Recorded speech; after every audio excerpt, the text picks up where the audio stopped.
présenter le MiG-29. Le MiG-29, code OTAN Fulcrum, est un avion de chasse de suprématie aérienne soviétique développé au début des années 1970 et dont le premier vol eut lieu le 6 octobre 1977. Il est entré en service de l'armée soviétique en 1983, mais n'est plus commandé aujourd'hui par l'armée de l'air russe. Il devrait être théoriquement remplacé à partir de fin 2018 par une version modernisée, le MiG-35.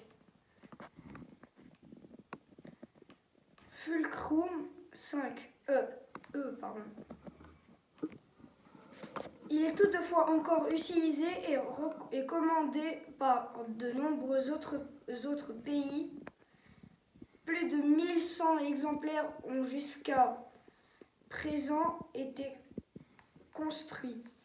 Il est le 5e avion de combat le plus utilisé dans le monde en 2020 avec, selon une estimation de 817 appareils en activité, soit 6% de la flotte mondiale d'avions de combat.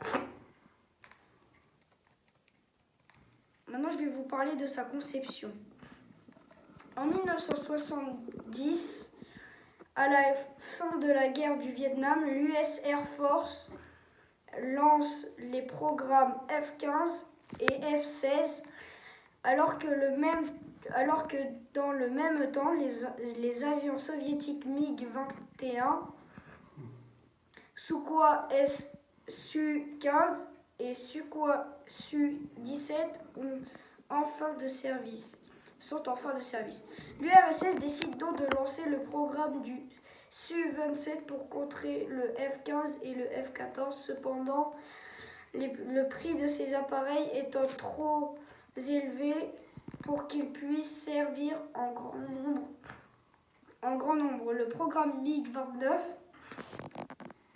est alors lancé pour équiper l'armée de l'air soviétique VVS avec un chasseur léger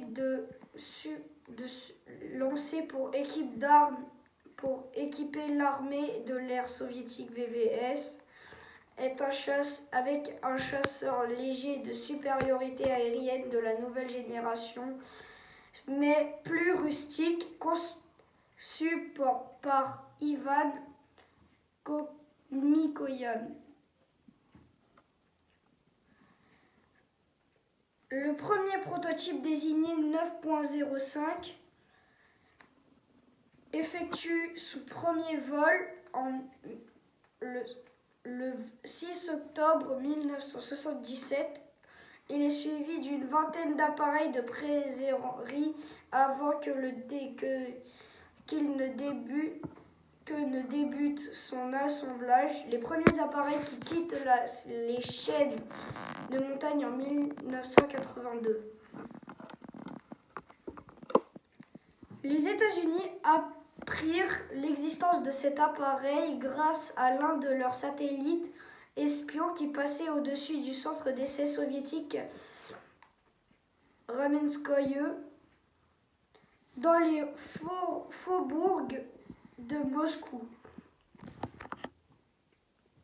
Ils donnèrent du MiG-29 la dénomination RAM-L qui deviendra la suite du Fulcrum.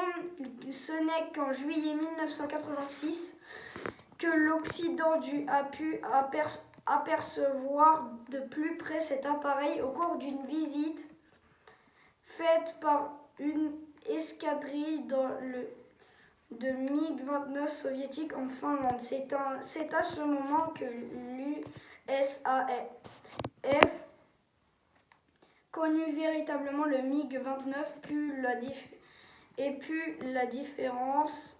Les autres modèles de Mikoyan, Gourovitch ou de Sukhoi. Maintenant, je vais vous parler de son constructeur. Son constructeur est Mikoyan Mikoyan Gourovitch. Son rôle, chasseur et chasseur-bombardier. Statut en service, premier vol 1977 et la date précise 6 octobre 1977. Mise en service 1983, coût unitaire 18,1 millions de dollars. Équipement, un pilote ou deux pilotes.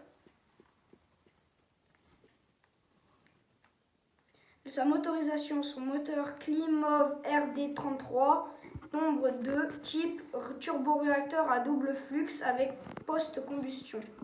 Poussée unitaire à sec 49,42 kN avec PC 81,39 kN. Sa dimension envergure 11,36 mètres.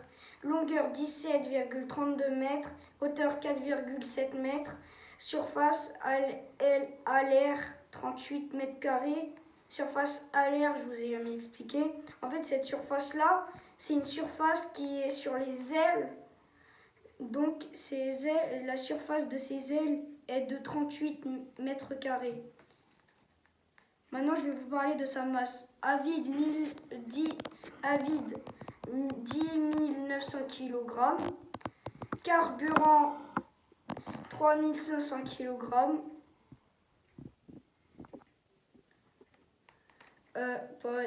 si vous voulez m'aider, vous pouvez me donner votre avion préféré et vous pouvez lâcher des likes et vous pouvez aller sur ma chaîne YouTube au même nom que vous likez, partagez avec votre famille, vos amis, avec tout le monde.